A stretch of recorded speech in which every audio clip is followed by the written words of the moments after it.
The Fan.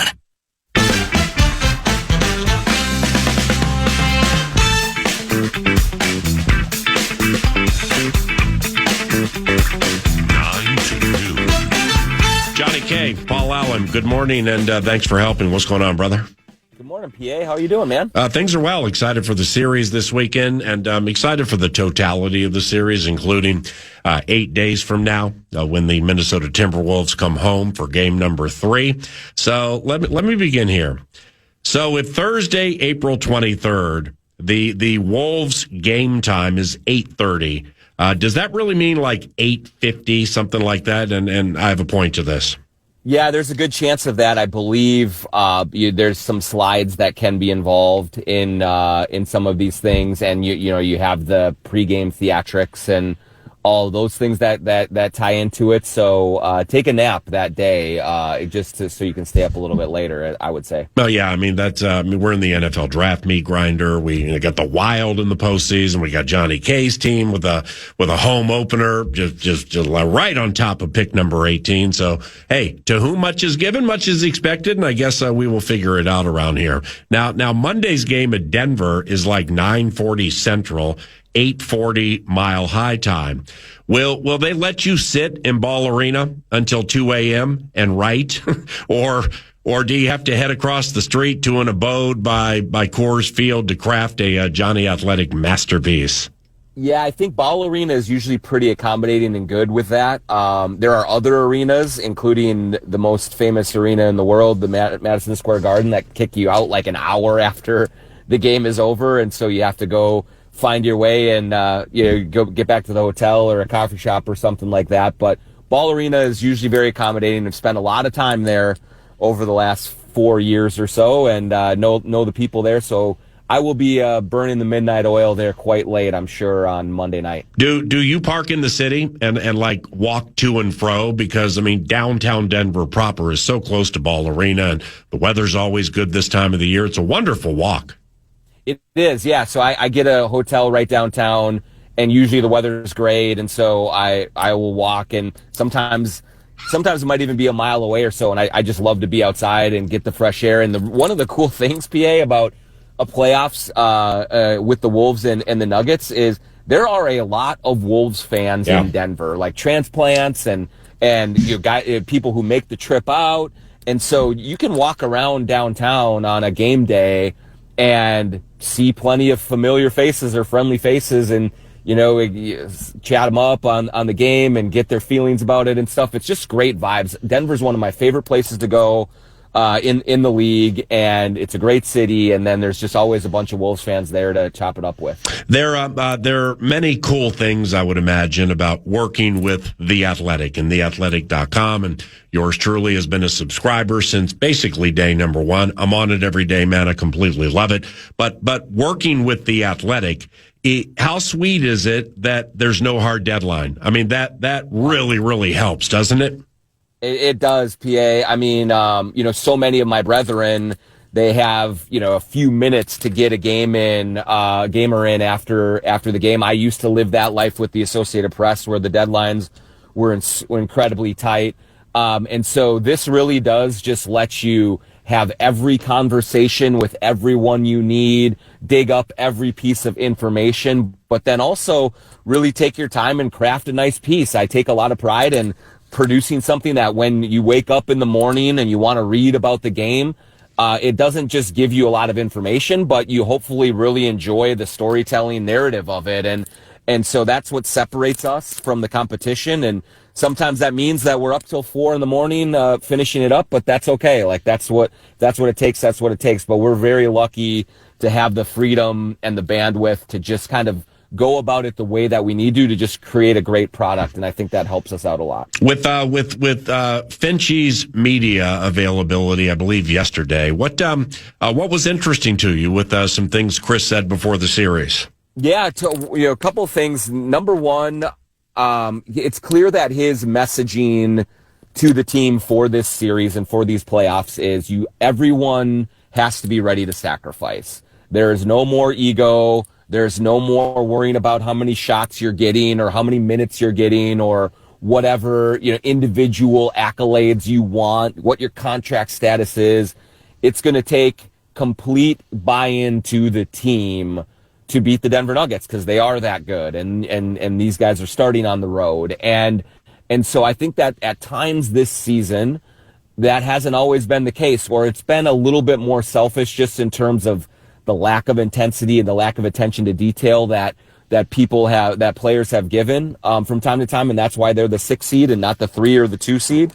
And so Chris is really leaning into them and saying, hey, if this means that your minutes are cut, if this means that you're starting today and not tomorrow, if this means that you're finishing game 1 but not game 2, you just have to be okay with that. There cannot be any moping. There cannot be any kind of teeth grinding. It's got to be all in the same boat, rowing in the same direction. And the second part of it, PA, is that Chris is a little salty right now, and he is on edge, and he is intense, and he is preparing these guys, and it is all business right now, and that's the attitude that these guys have to have going into this series. You can feel it. There's definitely an edge to this group and to this coaching staff as they prepare to get ready for a huge challenge. Well, why is that? I mean, the edge with the coaching staff's going to have an edge, but why would Chris be salty? I mean, he finally got his team healthy. Yeah, well, I think it's a recognition that these guys need a different kind of motivation. He has tried to be the guy who just lets them sort of police themselves and operate with kind of a lot of freedom during the regular season. And quite frankly, there were a lot of disappointing nights where they just didn't bring the requisite intensity, focus, attention to detail, effort, and so they kicked away a bunch of games that they should have had. I also think that there's a super competitive side to Chris Finch. He does see that every single writer at ESPN picked the Nuggets to win. He does hear the chatter about the Wolves being incredible underdogs in this series, and I think there's a little defiance to him. He wants to prove everyone wrong again. He believes, and this entire team believes, that they should deserve some benefit of the doubt from their last 2 years and the success that they've had. And so there's, that part of it that is creeping into this, a chip on the shoulder, which I think is really good for this team. I think they need that. I think they have to have that sort of, defiance to them and to go into this and kind of wake them up from really a season long, just sort of malaise that they've been in. It's go time now, and it's time to put the foot on the gas, and Finchie's trying to do that. At Jonny K, Johnny Athletic, Jon Krawczynski. At any time this series, is Alec going to get a Rockstar Media pass for home games to, I don't know, craft a sidebar and or transcribe Bones Highland quotes for you? I really hope so. He did last year. I welcome as much help as I can. I know that he's a big NBA guy. I'm a huge PA on giving our young guys more opportunities to spread their wings, and I'm happy to share the spotlight with him. He's really, really good at what he does. He puts a ton of work into it. He takes it very seriously. And so I've told him that, I know it's busy right now for him with the draft and everything, but whenever he wants to come over and join, I am, the door is always wide open because he brings a lot to the table, and it just improves the reader experience. If you have a couple of Timberwolves stories rather than just one, they're getting more bang for their buck, and it allows Alec to scratch another itch, and I'm all for that. So I hope that we see him over there at some point in this series. Hey, I saw something yesterday on, I think it was yesterday on X, involving Tim Connolly and the Dallas Mavericks, and suppose could he be a primary target for the Mavericks president of basketball operations? Is like that a thing we need to sweat? It is, in terms of the Dallas Mavericks are very interested in him. And when you have done the job that Tim Connolly has done here and in Denver, you're going to have suitors all over the place. Every job opening that comes open is going to have Tim Connolly's name involved in some way, shape, or form if an ownership group wants to make a splash. And the Mavericks do want to make a splash. It was a disaster with Nico Harrison. I think they want stability. The CEO of the Dallas Mavericks, Ethan Casson, was the CEO of the Timberwolves for a very long time and integral in bringing Tim Connolly to Minnesota from Denver. And so you definitely have to watch it. An important bit of context, Tim Connolly's under contract for another year, which means that Dallas would need to get permission from the Timberwolves to negotiate anything with him. I know the Timberwolves want to sign him to a contract extension. They want to keep him here for a long time. The Mavericks are very deep pocketed. They have Cooper Flagg, and so we'll see how all that shakes out. But the Wolves are in the driver's seat with his contract, with Tim and his family who enjoy it here. They've done a great job here. But we'll have to just see how all that shakes out. It's not something that I'm dismissing out of hand just on its face. How much, John? How much of an advantage can Minnesota create in this series with Bones and Ayo pushing the pace? Oh yeah, it can be a big advantage, I think. PA. Typically in the playoffs, as you know, the pace slows down. It's a lot more half-court oriented basketball, but I do think that the Wolves really do want to emphasize transition and getting out and running. The Nuggets aren't particularly great in getting back defensively. Jamal Murray likes to play slow. Nikola Jokic likes to play slow. So the Wolves have athletes to have an advantage in that area. And Ayo and Bones, twin turbos, they call them. I think that can be a real advantage, particularly to Sunmu. He is so good at getting out and running and getting to the bucket. And he's not just fast, but he's strong. So when he gets to the rim, he finishes. And so I think that's going to be a big key, both in transition, but also in the half court. The Nuggets cannot protect the rim. They really struggle defensively in that area. And so I think they're going to lean a lot on Bones, Ayo, and Ant to go get downhill, get to the basket, Jaden McDaniels as well, and try and score easy around the rim. That is the weakness in the Denver defense, and I think that's a strength of the Timberwolves. Do you think Edwards will come into the series fully healthy? No, I don't think it's fully healthy. Now, Chris Finch did tell us he was full go yesterday. He has been practicing hard and not missing any action. So he's good enough to play, but I do think that the knee is something to watch. If you listen to Steph Curry talk about that injury and they have the same injury, it can feel really good one day, and then the next day you get up and it's really painful. And so it's going to require a lot of discipline on Anthony Edwards' part to manage that injury, to stay off of it, to rest it, to rehab it, to do everything you need to get it to where he can play. He's a very tough guy. He plays through pain, but I do not think he's going to be 100% to start this series. I think he's going to have to play through some discomfort, and how he manages that and how difficult that is or how easy it is could factor largely in this series. All right, so a couple of years ago, well, the reason I asked was this, because a couple of years ago when they hung that dirty loss on them in 7 at Ball Arena, Dante DiVincenzo was lighting it up for the Knicks against the Indiana Pacers in the postseason.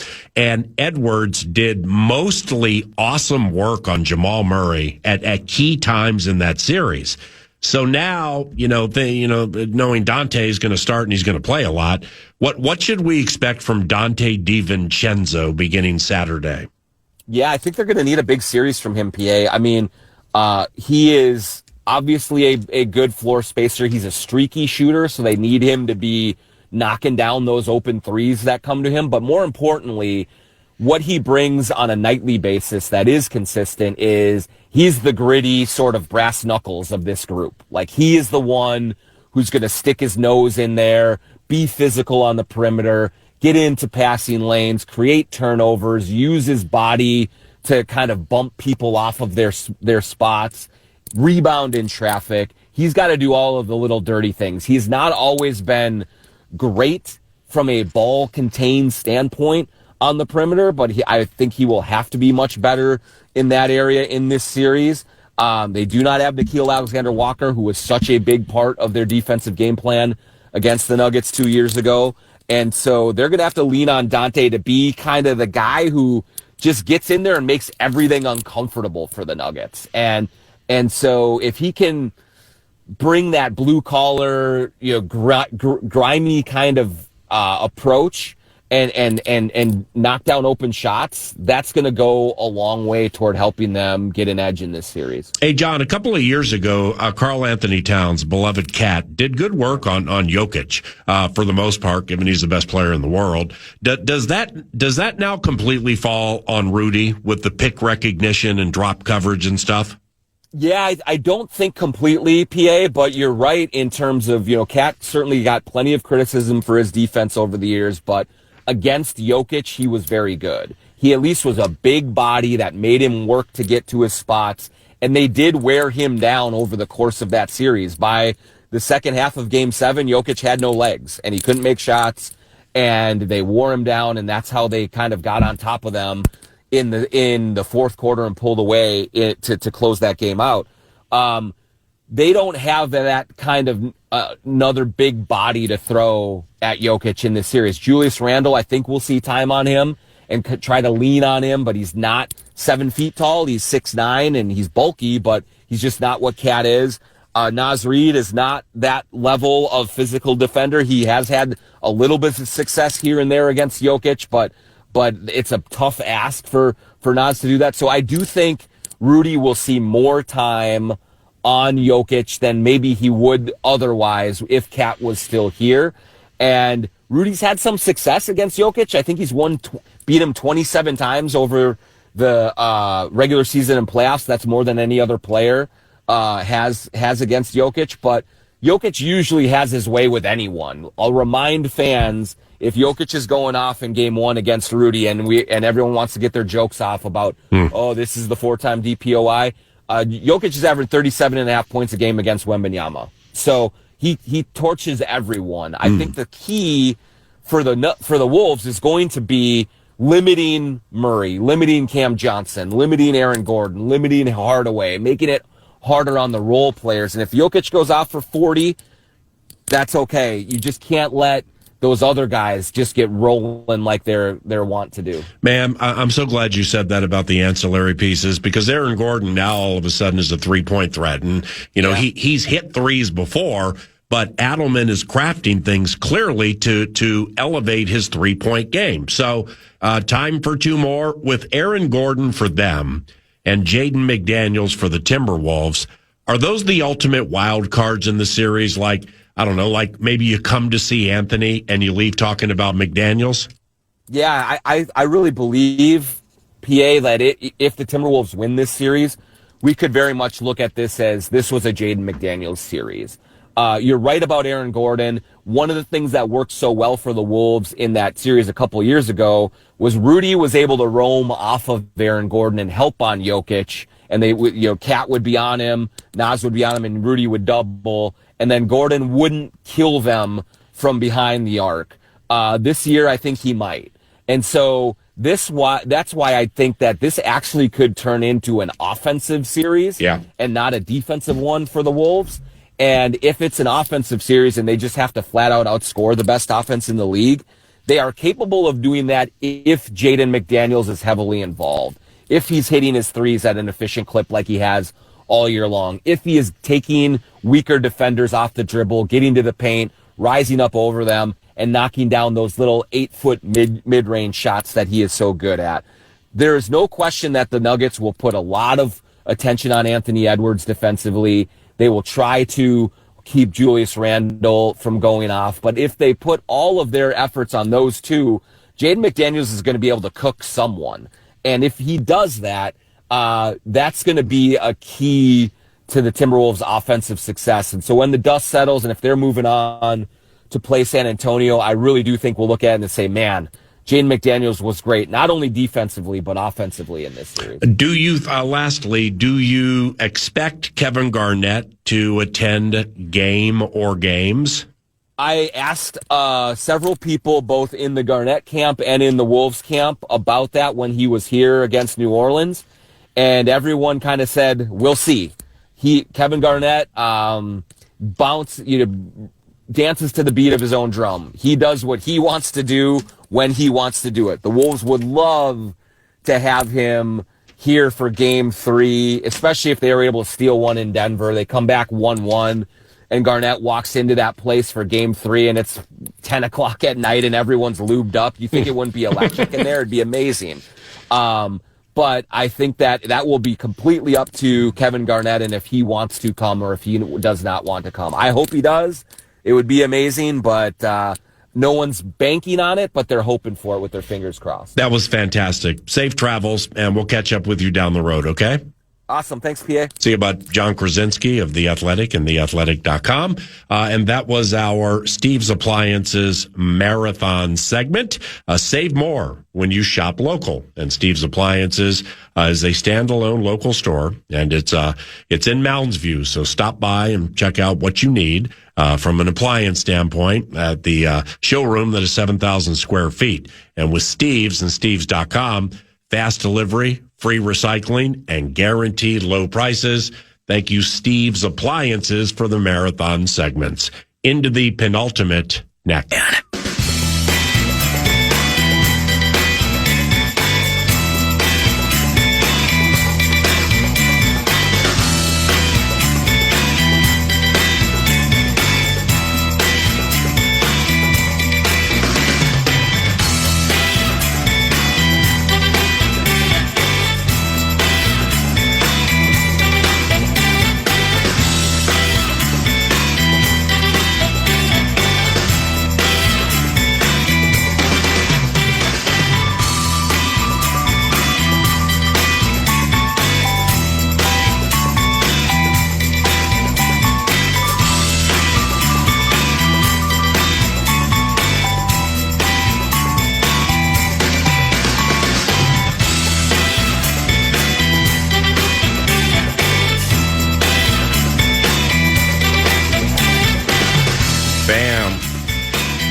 The Monday mock draft that yours truly has been doing for 3 weeks now got us to pick number 25 in the Chicago Bears. And there's some Monday mock revisions for those of you who are scoring at home and tracking at home, which probably would be none of you. But nevertheless, I'm taking this relatively seriously, trying to be as accurate as I can. But there are going to be trades in the first round. And, all of that pondering, the pondering and the pandering, may be left in the wake of a keen turn of speed by what is turning out to be a very, very intense, anxiety-filled, and tumultuous Thursday, April 23rd. Shake what? Got the Wolves and Nuggets here Thursday for Game 3. That's a tip time. They say 8:30, feels like 8:40, 8:50. The NFL draft is 7 o'clock that night. Shake what? So you got Game 3 of this Wolves-Nuggets series at Target Center. And you have the NFL draft, round 1 in the big old draft party, the yearly Miller Lite draft party at U.S. Bank Stadium. So, and the wild schedule against the Stars hasn't been released. It could be a game Saturday right on top of the Wolves game. Could be Saturday night, could be Sunday. I got no idea. But the NFL draft is at 7 o'clock. And the Vikings have the 18th overall pick in said draft. Now, I don't know if this change was recent, but there no longer are 10 minutes between picks. So somebody was done a little bit of a solid there going down to 8. Shake what? 8 minutes between picks. Shake what? So this thing begins at 7. The NFL draft begins at 7, all right? And with NBA games, obviously it depends on the game in front. So this could be a Prime Video game. I wouldn't be surprised. So like last night, the Prime Video is a different entity because the Hornets and Heat went to overtime. And then whomever's calling the shots for PV for Prime Video, well, they're like, well, no, we're not holding the Blazers Suns game. So generally, like if it's TNT or something like that, they might move it over to TBS or something like that. But Prime Video is like, start that game on time. And when the after LaMelo Ball and Miles Bridges beat the Miami Heat, they did a post-game interview, then right over to Kevin Harlan and Reggie Miller for the prime video game of Portland at Phoenix. And they were 25 points into that thing, man. It was like middle of the first quarter, maybe even a little later. So maybe the 8:30 tip time, if it is a prime video game, maybe 8:30 is the tip time. It's just we've been conditioned to think that these things say 8:30 and it's really like 8:50. Same thing with the National Hockey League. 8 minutes between picks. Let's go at 7 o'clock. You're going to have the commissioner welcoming everybody to Accenture, whatever the name of the stadium is, or where the Steelers play. So Goodell's going to do his super special welcome, and then he's going to say, ladies and gentlemen, the Las Vegas Raiders are on the clock. Well, there's a 98.9% chance the Las Vegas Raiders are going to select Indiana quarterback Fernando Mendoza. So then we're going to get into the diatribes and then the sidewinding opinions of you don't have to wait, make your pick. And then they will come back with, right, but what if the phone rings with a minute and a half to go before we make our pick and somebody offered us a whopper of a deal that we just can't turn down? I mean, that's 99.2% that's not going to happen. So draft begins at 7, commissioner, then 8 minutes between first round picks. So Las Vegas Raiders pick, and then we have, sans Vikings trades, 17 picks at 8 minutes each. Yeah. Pasadena City College math gets me to 136 minutes. 136 minutes from Mendoza to where the Vikings currently are slated to pick. So it feels like, it's there are those already starting to trip out. Shake what? And curse teams like the Cleveland Browns and the Dallas Cowboys and the LA Rams. You don't have to take all the time for your picks. You know what you're going to do. Just do us a solid here. Make that pick within 2 or 3 minutes. But they generally take all of the time. Yeah. Why? Just in case that unbelievable, life-changing deal comes in 7 minutes, 15 seconds into us being on the clock. So, if things fall, if things are expedited just a little bit, and maybe we get a solid if it's prime video. I don't know if it is. Maybe the Wolves game begins at like 8:50. And we got no idea if the Wild are playing that night. Could be a triple-header. That's unbelievable. The feels like 9:15-ish, 9:30-ish, something like that, for the Minnesota Vikings pick at 18. And that's if they giddy up. That's if the teams in front of them giddy up. Now, 9 to noon is a Friday show at Twin Cities Orthopedics Performance Center. I believe Kevin O'Connell's joining that show. And maybe the Wolves will start at 8:50 and we won't miss a ton. Maybe we head to Target Center for the sweat. Are we ever going to get a Wild schedule? Honestly, Commissioner Bettman, are we ever going to get a National Hockey League, at least a partial schedule? Probably like 11 o'clock tomorrow night. Right, when the season ends on Thursday. We need a big promo video at Ball Arena. Let's push this thing out a little bit. No, the game's here. The game 3 will be here. Yeah, game 3's here, and then it's Abbott's heart. Shake what? It's Abbott's foot. Shake what? It's Abbott's blood pressure and cholesterol level. Shake what? I'm just concerned for the program director with, once the commissioner decides to drop the Stanley Cup playoff schedule. We joked about a 9 to noon a little bit. I think it's going to happen. I think you might have 3 major things on top of each other. Yeah. Which means I'm predicting Lucky's in Mendota Heights crushes Wednesday night with beer sales due to this corner office anxiety. I always love that one. Wednesday night Lucky's, that's the place to be. So you can hear all these football teams ripped for, let's get them going, let's rip them. For taking all 8 minutes when you know exactly what you're going to do. Man, the sweat and the angst and which team goes on what channel. But in fairness, I guess this is a foul ball of vanity when you carry all these teams. So after the Vikings select after the Minnesota Vikings select at 18, I don't know if I can't get into to Target Center, like all the seats are gone, all the media seats are gone, and stuff like that. Copyright Dan Barrero. Then I just might jump in my car and maybe drive to Egan and sit on the side of the road, maybe by Dodd Road, to listen to the Wolves in crystal clear fashion on the Plus. I mean, that just... Don't be so negative! You talk about something sounding good enough to eat. So I think he's going to have an absolute game plan, even if it is indeed a triple header next Thursday. I hope so. But you know what? For a moment, the biggest sweat is the tip-off is looming at Target Center. And they milked the heck out of this pregame video. We got all the Wolves legends back. We're pumping it up. Lexus Club is bumping.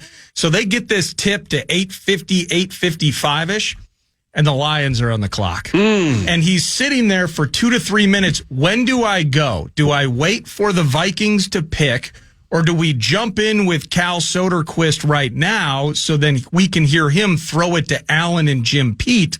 That particular sweat, maybe over a 3 to 5 minute period, will feel like a lifetime for the corner office next Thursday. Well, for we're eliminating the Wild here because there could be a Wild home game that night, like Game 3 of that series. Oh, goodness! Which means if they begin that thing at 6:30, maybe 7 o'clock.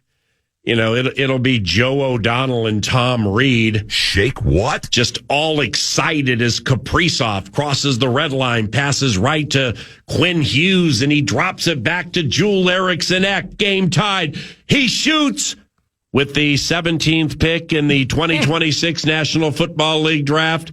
The Detroit Lions select. I always love that one. I mean, these are serious western and eastern suburb problems. Well, the good thing, though, for Abbott is Kevin Fallness always joins the broadcast mid-anthem anyway. And so you will get, it's not if you get John DeCosmaker, it's how much of DeCosmaker you get. Just another decision on the play to Chad Abbott. The Monday mock, let's fly through this thing like this. There were some changes that were made earlier in the week, but I didn't feel like talking about it. So Mendoza first. I had Reuben Bain Jr., the Miami Edge, to the Jets at 2. We're going to make Arvell Reese, the linebacker from Ohio State. We're going to put him at 2. So that's a change. Then we go to 7. That's where Reuben Bain Jr. goes. Durante Jones, former Vikings DBs coach, now their defensive coordinator. I'm going to put Reuben Bain Jr. at 7. Then after that, we get down to Miami. Where I thought that was a Thielemann spot. I'm going to make it a Caleb Downs spot. Safety from Ohio State. Ooh. Drops a smidge off degenerative knee rumors. Downs, along with, was the other day, Pat McAfee in the Pat McAfee show. And I think he has steam on this. He has intel. McAfee was loud that, what they're saying about Downs is just not true about a degenerative knee. And that was Pat McAfee, man. He doesn't generally do things like that. So I think there's something true in the middle involving Caleb Downs. I do believe he might be a little bit of a dropper. After learning of all the perpetual and recurring hamstring injuries for Arizona State wide receiver Jordan Tyson, we're going to bump him right out of the chat at 12 and put Clemson cornerback Avion Terrell at 12. Avion Terrell, 12, until Dallas trades up for Sonny Styles. Then Rams stay the same. The Baltimore Ravens. With some of these changes, Kenyon Sadiq. I'm going to put him with the Baltimore Ravens.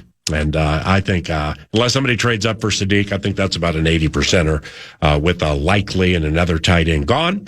And Lamar needs and loves tight ends inside the 20 and inside the 10. Kenyon Sadiq, 14 to the Ravens. Then I think that's about it for the changes. Number 20. Number 20, the Dallas Cowboys. We're now going to put Jordan Tyson, the Arizona State wide receiver, there to the Dallas Cowboys. So, from a podcasting standpoint, if you want to listen back and write them down, or if you're writing quickly now, it goes a little something like this: Mendoza, Arvell Reese, Francis Mauigoa, Jeremiah Love, Sonny Styles. I got all his albums. Carnell Tate. Reuben Bain Jr., Mansour Delane, David Bailey to the Chiefs, Cincinnati with Utah offensive lineman Spencer Fano, don't you know? Safety Caleb Downs to the Miami Dolphins. Clemson corner Avion Terrell to the Dallas Cowboys. Rams, Omar Cooper Jr., Indy wide receiver. Ravens, Kenyon Sadiq. Tampa Bay, Akeem Messidor, an edge from Miami. The Jets, they have the second overall pick, and I have them taking Arvell Reese with 16. Jermod McCoy, cornerback from Tennessee. Lions at 17. Georgia, offensive tackle Monroe Freeling. 18, Minnesota Vikings safety Dylan Thieneman. 19, Carolina, Texas A&M wide receiver Casey Concepcion. At 20, Arizona State wide receiver Jordan Tyson to Jerry. Pittsburgh, 21, Vega Ioane, best guard in the draft from Penn State, goes to the Steelers. Then the Chargers with USC wide receiver Mekhi Lemon. 23, Eagles, Caden Proctor, that's a guard from Alabama. Cleveland at 24, second of 2 first-round picks. Edge Zion Young from Missouri. And then Caleb Banks, inside defensive line from Florida to the Bears. The postgame is next.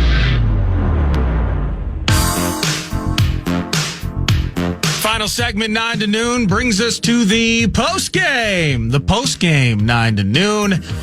If you missed it earlier, to open the show with Boudreaux, former Wild head coach Bruce Boudreaux joined us, giving us some insight on playing style into this Wild Stars series. Is it important for coaches to make minor playing style changes into the playoffs, or does that potentially overcomplicate things and in turn can be detrimental?